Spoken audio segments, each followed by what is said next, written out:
Hello, my name is David Winnell, and I'm here to share with you the instructional method of using jigsaw lessons. Jigsaw lessons have been around since the early 1970s. They were developed by Professor Elliot Aronson and his students at the University of Texas and University of California, and have since been used around the world. But a jigsaw lesson is a cooperative learning activity where students work together to learn and teach each other about a topic rather than the teacher doing the lesson. There's a lot of proven effectiveness with this. One of the things is that it has a 4-decade track record of successfully reducing racial conflict and increasing positive educational outcomes, such as increased or improved test performance, reduced absenteeism, and a greater liking of school. This is largely due to the way jigsawing work, which each student has a part, and that is essential for completing and understanding the whole. So if each student's part's essential, then they feel that they are essential. Several pros that I saw with this method that hopefully you see as well is that it can pretty much be done with any age group. It's fairly easy to learn for educators to know how to go about implementing it, and it can be combined with a lot of other learning strategies. A few cons that I saw is that it does take a lot of time. You need a longer class period to do it in, as well as time for the teacher to plan and implement everything. And it may produce some anxiety for shy students who don't like speaking in front of others. But it's largely done in small groups, so that hopefully helps a little bit for them. So how does it work? We'll see here in a moment that students start in a home group generally and then go to expert groups. There's a few other methods out there, but I'm using the one that came from Elliot Aronson's design. But again, it requires intentional preparation. As a teacher, you must prepare the lesson, especially the reading for it, that can be divided into subtopics. Your groups are going to be based on those subtopics, and then your groupings of students must be planned carefully so that you have a good diversity within them. So the first step is that students get into assigned home groups, ideally 3 to 6 students in each. Again, these should be varied as to their ability, gender, race, as much as possible. So in our example here, 4 groups are made with 4 students in each. Again, this is their home group. This is where they start. In their home group, they're each going to be given an assignment. So they'll have a different part of a lesson to learn. This example, the picture just gives a generic assignment to each that's based on the classical elements of earth, wind, fire, and water. So if you were studying those elements, each student in the home group gets one part of a reading on them to read and become experts on. After they've had time to read about it, take some notes, and gather as much information as they can, then they're going to move to their expert groups. These are students who had the same reading assignment, so all the people who studied fire or water are going to get together in one group and there discuss what they read, help each other to make sure they're understanding it as best they can and know the main parts.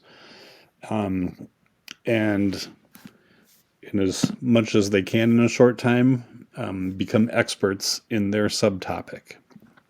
After time in their expert groups, they return to their home groups, and then each student is going to share what they've learned from their expert groups. As this happens, the students in the group will have heard about all 4 subtopics. of the whole lesson. So even though they only read and studied one, they're getting the information on all of them. And gives them a chance to ask questions from each other, and just get into it a little more. Teacher has not really been involved other than directing the students and maybe checking in with the groups. All the learning and teaching is done from the students themselves. Few tips if you have a lot of English learners, or if you're in a young class or have students with really wide gap of reading skills. One thing to do is to kind of front load this, give them some learning skills that they'll need beforehand. Graphic organizers are very helpful. We'll look at a couple examples here in a moment. You can also change things up and do things like having the expert groups report back to the whole class instead of their home groups, so that you have the whole group sharing and not just one person. However, the downside is there might be some students who don't end up sharing then, if you want to be building some of their self-esteem and leadership skills and so forth. Teachers should be sure to circulate and check for understanding, making sure groups are on task, and so on. Here's one example of a graphic organizer from Reading Rockets.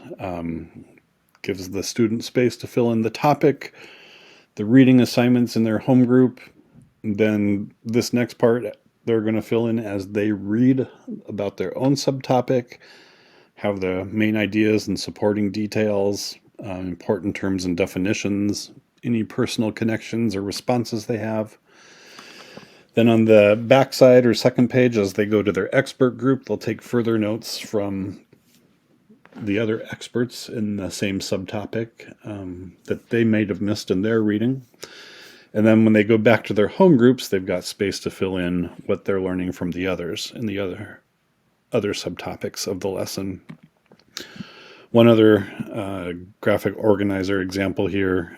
Again, their topics at the top, and then as they read about their part of it, they fill in their important ideas, summarize the main idea, write down any other facts that they might have read or that they get from other students in their group.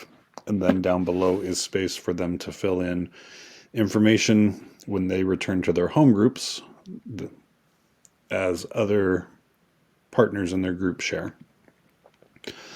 Hopefully you've seen that there's several benefits to this. Students get some leadership opportunity, have responsibility in the learning and teaching. There's a lot of cooperation and group work and community going on, and it's active learning. They also get to move around, which helps. I did this with my special ed science class recently in high school. My challenge was I have a small number of students, and we were doing readings on the tundra biome and the different parts of that. And I knew some of my students' reading levels was going to be difficult to get through several pages, even though I chose easier reading level material.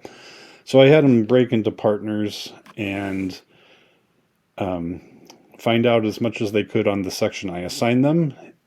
And this was just 2 people, so I just had them circle through the room, talk to people from other groups what they read, and then we came back together and shared as a whole. So similar ideas, but a variation on it, and there's quite a few variations you can do with this. Here are the resources I used. Several of them include videos of classrooms implementing this if you want to see it in action. I see a lot of benefit and help for it across the board with all ages of students.